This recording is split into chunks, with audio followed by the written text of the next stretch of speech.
What drives a man to murder a third of his village? For some killers, we're left guessing. No writings, no manifestos or anything. But for Toi Mutsuo, we don't have to guess at all. He left behind 3 detailed letters. He thought, if I'm going out, I'm taking ambiguity with me. The letters really let you see into this killer's mind, see why he did what he did. If you haven't seen the previous video about the deadliest shooting in Japanese history, there's a link in the description. After Toi Mutsuo killed 30 people in the small mountain hamlets of Kaio and Sakamoto, he walked to this house covered in sweat and blood. Inside were a shocked grandfather and grandson who probably thought they were about to be robbed by a serial killer, but Mutsuo only asked for a pencil and paper. The old man was too scared to move, but the boy handed the things to him. The boy knew Mutsuo. Sometimes he and his friends listened to Mutsuo tell stories. Seeing the frightened old man, Mutsuo reassured him, "No matter how much of a criminal I am, I won't shoot innocent people. Don't worry," he said after he had just shot a bunch of innocent people. And as he left, he said to the boy, "Study hard and become someone great."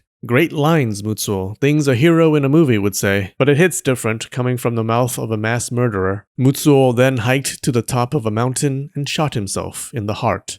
Some witnesses said that night he killed with calm and precision. He must have looked like a cold, emotionless killer, until you read his farewell letters, which were just full of anger and sorrow. He wrote 3 of them, one to his elder sister, one before the massacre, and one at the top of that mountain using the pencil and paper he got from the boy, where he wrote about how he thought the massacre went. The first letter, the one to his sister, shows a totally different person. He obviously loved his sister. She was the closest person to him and cared for him while he was sick. She later moved to another village when she married. He asks her to forgive him for repaying her kindness with a cruel act, and to forgive him for branding her with the label of being the sister of a mass murderer. Mutsuo tells her that, by the way, he would kill grandmother too, the woman who raised them after their parents died. He has thought of taking his own life quietly and alone, but the suffering at the hands of the village folk has been so intense he cannot let go of his grudges,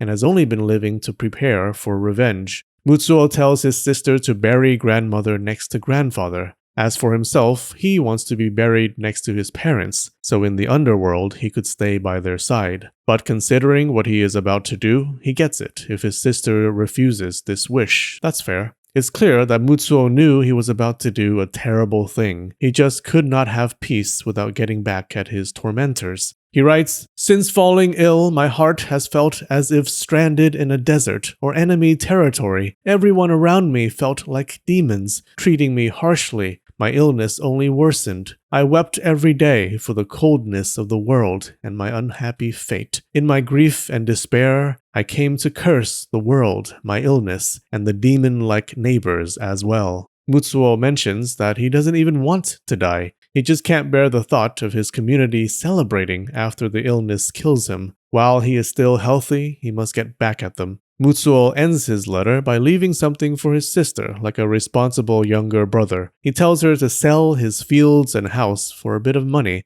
and hopes that she will collect on some life insurance policies he bought. The second suicide letter Mutsuo wrote before his killing spree. This was the real "why did I kill my neighbors" letter. He talks about exactly what he blames for his life of suffering, and the 2 women who triggered his decision to commit the massacre. In it, Mutsuo yearns for the hope and innocence he had as a kid. He recalls how his elementary school teachers loved him. After graduating from schooling, Mutsuo was excited to step into society. A bright future ahead of him, a future that fell apart because of one thing. He often said he would have never had these dark thoughts if he wasn't so weak and sick. But when the doctors confirmed he had tuberculosis, it was a death sentence, socially and likely physically too. He saw the community turn against him as the disease got worse. Not only that, it was wartime. Young Japanese men were lining up to die gloriously for the emperor, armed with pride and manliness. When the military denied him entry because of his tuberculosis, he must have felt worthless and emasculated.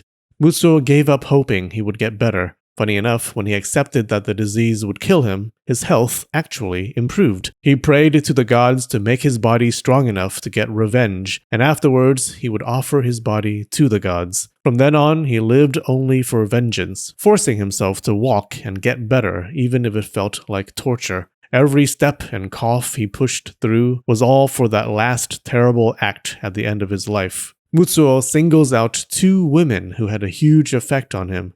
The first was Tome, that 43-year-old wife from the third house he attacked. Mutsuo mentions an incident where he humiliated her. Don't know what happened, maybe he came on too strongly or something, but he ended up on his knees weeping and apologizing. She did not forgive him, and instead spread all kinds of false stories about him. Now, if you didn't know, in the hamlet of Kaio, there was a reliable mill that churned out rumors faster than tuberculosis outbreaks. The rumor mill destroyed Mutsuo's reputation. After a year of suffering, he could no longer bear it and decided to leave his life. But he couldn't do it without taking Tome with him to make her understand his anger. The second woman was Matsuko, who was pretty smart, as we'll see in a bit. Mutsuo says they used to be very close, but after his TB diagnosis, she changed like the others. Once he tried to reach out, said they should smile and talk like old times, but she responded by insulting him over and over again. Now this seems like an over-the-top reaction, so who knows what Mutsuo is leaving out in his letter. But Mutsuo got mad and said he'd kill her.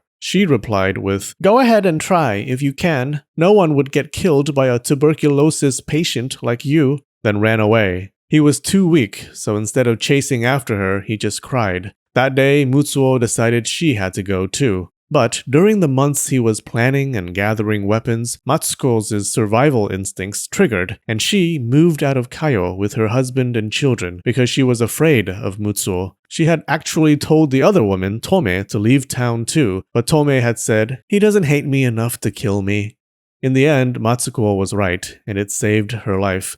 Mutsuo's third letter he wrote on that mountain right before ending his life. This one is short, less well-written, and messy. He was clearly still on edge after what he had just done. There were tear stains on the paper. He starts by expressing regret that he killed some people he shouldn't have, and failed to kill some he should have. This seems like an unplanned letter, because despite going through all his preparations, he didn't bring a pencil and paper. He had to quickly ask some random people for them. Had he killed all the people he wanted to, he might not have even written this last letter. He says sorry to his grandmother. He didn't want to kill her, but thinking of how miserable and ashamed she would have felt for raising a mass murderer, what she might have had to endure from the village folk gossiping, he figured it was better to save her from all that. What a thoughtful grandson. I wonder, had his beloved sister not moved out of Kaio, would he have killed her too, to save her from the shame?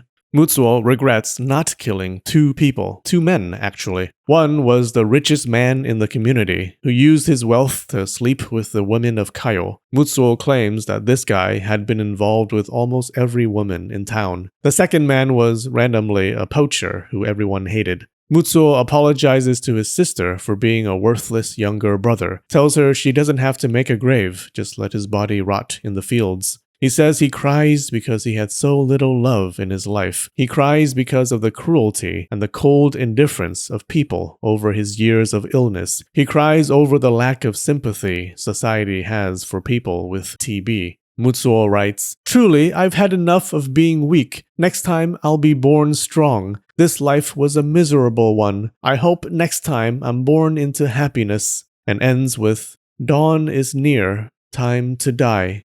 The hamlet of Kaio never recovered from the massacre. Entire families were lost. Many lost most of their family. Imagine most of your family being wiped out in just one night. The community was mostly agricultural. Without enough farmhands, Kaio struggled and declined. People left to get away from the memories of the dead and to look for opportunities elsewhere. Before the incident, Kaio had a population of 111. As of 2010, the number had gone down to 37. The Tsuyama massacre happened during wartime in the 1930s, when Japan was drafting its young men for war. It was a time of many tragedies. Toi Mutsuo failed his conscription exam, but many others did not. Japan even drafted young schoolboys for war. Click here to see the horrors that those boys had to go through. Okay, we have some new patrons on Patreon today. Tris Agaramela Ke Mekrehese. You just wanted to give me trouble pronouncing it, didn't you? Megan McDaniel, Feiwa, I think an elf just joined, and Weeb Dead. No! Thanks so much, you guys. Alright, I love you, and spread the knowledge.